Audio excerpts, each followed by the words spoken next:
शोएब शाहीन साहब, इससे पहले कि मैं नुसरत जावेद साहब के पास हूँ, एक कानूनी मामला है। अब आज मैं फवाद चौधरी साहब की ट्वीट पढ़ा तो उन्होंने कहा कि देखिए ये तो ऑफिशियल सीक्रेट एक्ट की वायलेशन है, ये नहीं करना चाहिए।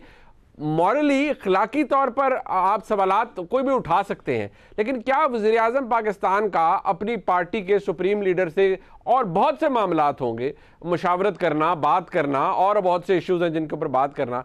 क्या किसी प्रोसेस को does it render it invalid या कानूनी तौर पर क्वेश्चनेबल, या आपको लगता है कि नहीं ये जरा ओवर स्ट्रेच कर रहे हैं हम ऑफिशियल सीक्रेट एक्ट्स को भी और कानूनी मामलात को? मॉरली सवाल जरूर उठाएं, लेकिन कानूनी मसला कोई नहीं है इसके अंदर। देखिए, मेरा ख्याल है कि कानून को तो हमने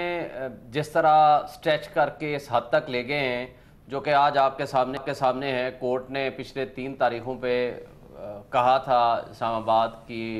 GIT को कि आपकी फेयरनेस का सवाल यहाँ से पैदा होगा कि क्या आप ये बता दें कि ये दहशतगर्दी की दफ़ा लगती है, इसके ऊपर के नहीं लगती। 3 मौके देने के बावजूद उन्होंने कहा हाँ जी ये दहशतगर्दी की दफ़ा लगती है, ठीक है। तो कोर्ट ने बिल आखिर हैविंग नो ऑप्शन उन्होंने वो दहशतगर्दी की दफा खत्म की। इसी तरह ये है जिस तरह कानून को हमने मिसयूज और जिस तरह का इस्तेमाल करते हैं। लेकिन बहरहाल अभी मैं कुछ कह नहीं सकता इस मौजू पे। एक बात में वजन है कि बात यह है कि he is fugitive from law, proclaimed offender हैं, वो मुल्जिम से मुजरिम की हद तक का सफर भी वो तय कर चुके हैं, क्योंकि कन्विक्शन है, जजमेंट सस्पेंडेड थी, जो कि सब्सिक्वेंटली उन्होंने वक्त पे नहीं आए और उनकी वो अपील भी डिसमिस हो गई। तो meaning thereby for the time being वो नीचे से जो नैब कोर्ट का फैसला था वो अपहेल्ड हो गया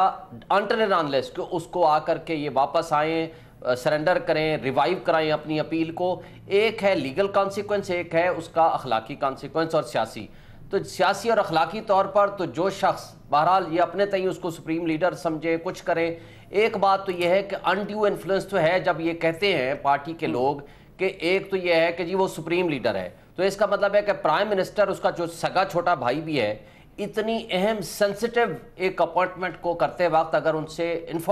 मशवरा करता है तो वो मशवरा भी उनकी डिक्टेशन के बराबर होगा। क्योंकि अगर वो ये कह देते हैं कि आप ऐसा करें, जैसा जुबैर साहब फरमा रहे हैं कि उन्होंने अहम इंपॉर्टेंट तैनाती उन्होंने सिलेक्ट किया प्राइम मिनिस्टर को, तो अगर वो सिलेक्शन उनकी है तो एक कन्विक्टेड आदमी है, फ्यूजिटिव फ्रॉम लॉ है, और उसके पास जाकर इतनी सेंसिटिव ऑर्गेनाइजेशन के बारे में आप उस तरह की मुशावरत कर रहे हैं, और जो मुशावरत भी आप उनका मशवरा भी एक हुक्म का दर्जा रखता है आपके लिए बकौल इनके, तो फिर वो बहरहाल एक इंडिपेंडेंट और एक इम्पार्शल आपका एक जो पॉइंट ऑफ व्यू हुआ था कि जब मेरिट पे आपने तैनाती करनी है तो वो अंडर क्वेश्चन तो जरूर आएगा। मतलब सीक्रेट एक्ट लगता है नहीं लगता, exactly, there is no legal consequence, कह नहीं सकते, there is no legal consequence, obviously it's a moral and political. मेरा जाती ख्याल ये है, ठीक है, बिल्कुल ठीक है, मेरा जाती ख्याल है कि इसका शायद लीगल कॉन्सिक्वेंस ना हो, लेकिन जो उसूली अखलाकी सियासी तौर पर जो चीजें होनी चाहिए थी वो नहीं हो रही। बट ठीक है, बट एक बात सर, मैं इसको आगे लेके चलता हूँ। मैं ये जो दहशतगर्दी वाला मामला है इसको मैं इसलिए कहूंगा कि 2 PMLN के वफाकी वुज़रा जो कि हुकूमत के अंदर शामिल हैं, उनके खिलाफ इंसदाद दहशतगर्दी के एक्ट के तहत मुकदमा दर्ज किया गया। आर्गूमेंट पाकिस्तान तहरीक इंसाफ दे रही है कि ये दहशतगर्दी के हवाले से, और इस्लामाबाद हाईकोर्ट का बड़ा ज़बरदस्त फैसला था कि इतना मत स्ट्रेच कीजिए। दहशतगर्दी की डेफिनेशन सेक्शन 7 की बड़ी क्लियर अदालत सुप्रीम कोर्ट ने दी हुई है, आप हर चीज़ के ऊपर स्ट्रेच ना करें। इसी तरह आपने मजहबी मुनाफरत किसी के ऊपर ठोकनी है, ठोक के साथ ही आपने उसके ऊपर इंसदाद दहशतगर्दी का पर्चा काट दिया, और एक नहीं 2 जगह पर काट के गालिबन लाहौर में भी काटा है और फिर बुनेर के अंदर भी काटा है, और 2 वफाकी वज़रा पर काटा गया है। और अपेरेंटली कहा जा रहा है कि एक के अंदर तो शायद मुद्दत डॉक्टर यास्मीन राशिद साहिबा की भी है, और भी शायद लोगों ने दरखास्तें दी हुई हैं, लेकिन क्योंकि FIR एक ही हो सकती थी,